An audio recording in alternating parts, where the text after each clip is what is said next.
गेल्या अनेक महिन्यापासून ज्या कायद्यावरून संपूर्ण महाराष्ट्रात मोठं राजकारण पेटलं होतं, तो कायदा आता अधिकृतपणे राज्यभर लागू झाला आहे. महाराष्ट्र धर्म स्वातंत्र्य अधिनियम 2026 आता 30 जुलै पासून अंमलात आला आहे. पण हा कायदा नेमका काय आहे?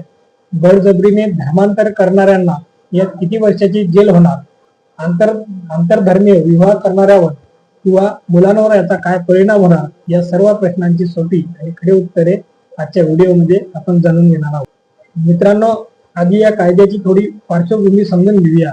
महाराष्ट्रात गेल्या काही वर्षांपासून बळजबरीने होणारे धर्मांतर अनेक आक्षेप आणि मोर्चे काढले जात होते. यावर उत्तर देताना सरकारने कडक कायदा आणण्याचे आश्वासन दिले होते.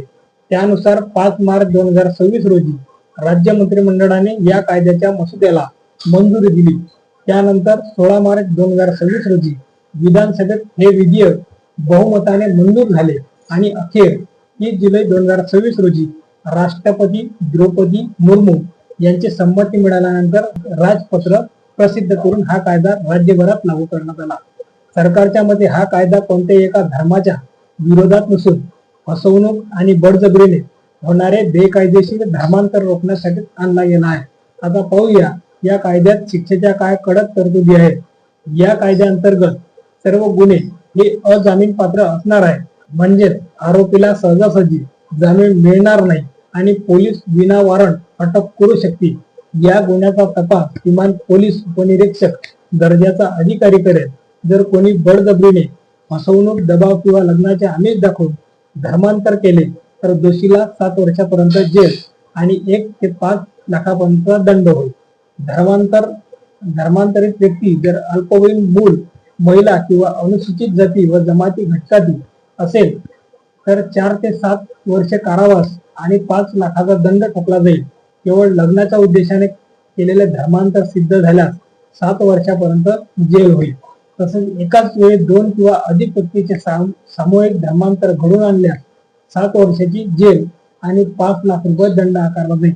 जर कोणी हा गुन्हा दुसऱ्यांदा किंवा वारंवार केला तर 10 वर्षापर्यंतचा तुरुंगवास आणि 7 लाखापर्यंतच्या दंडाची शिक्षा सुनावली जाईल. याशिवाय जर एखादी संस्था किंवा धार्मिक संघटना यात दोषी आढळली तर तिची अधिकृत नोंदणी रद्द केली जाईल, सरकारी मदत मागितली जाईल आणि संस्था त्याला 7 वर्षाची जेल व 5 लाखाचा दंड ठोठावला जाईल. आता महत्वाचा प्रश्न असा येतो, जर एखाद्याला स्वतःच्या मर्जीने धर्म बदलायचा असेल तर काय नियम आहेत? तर मित्रांनो, स्वखुशीने धर्म बदलू इच्छिणाऱ्याला व्यक्तीला धर्मांतराच्या 60 दिवस म्हणजे 2 महिने आधी जिल्हाधिकाऱ्याला किंवा संबंधिताकडे लेखी पूर्वसूचना देणे बंधनकारक आहे.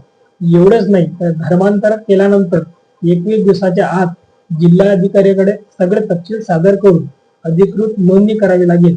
ही नोंदणी न केल्यास ते धर्मांतर कायदेशीररित्या अवैध मानले जाईल. या कायद्यात काही विशेष नियम समाविष्ट करण्यात आले आहे.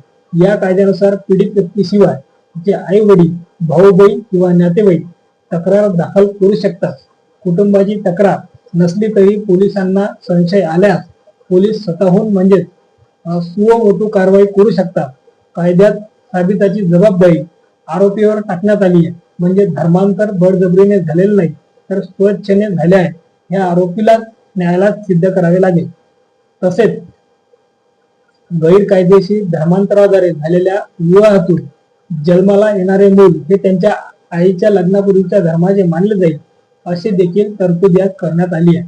या कायद्यावरून सध्या महाराष्ट्रात 2 स्पष्ट गट पाहायला मिळत आहे. लोकांचे म्हणणे आहे की महिला, अल्पवयीन मुले आणि आदिवासीचे शोषण रोखण्यासाठी हा कायदा आवश्यक आहे. मात्र दुसरीकडे विरोधी गट तीव्र विरोध केला आहे. संविधानातील कलम 25 आणि 26 प्रत्येक नागरिकाला धार्मिक स्वातंत्र्य देते. त्यामुळे सरकार धर्मावर नियंत्रण ठेवू शकत नाही असे सांगत या कायद्याला मुंबई उच्च न्यायालयात आव्हान दिले जाणार असल्याचे विरोधकांनी स्पष्ट केले आहे. तर मित्रांनो, एकीकडे फसवणूक आणि बेकायदेशीर धर्मांतराला आळा घालण्यासाठी हा कायदा अत्यंत कडक पाऊल मानला जात आहे, तर दुसरीकडे यामुळे वैयक्तिक स्वातंत्र्यावर बंधन येतील अशी भीती व्यक्त केली जात आहे. या संपूर्ण कायद्याबद्दल तुम्हाला काय वाटते? तुमचे मत कमेंट मध्ये नक्की सांगा. व्हिडिओ आवडला असेल तर लाईक करा, शेअर करा आणि अशाच माहितीपूर्ण व्हिडिओ चॅनलला नक्की सबस्क्राईब करा.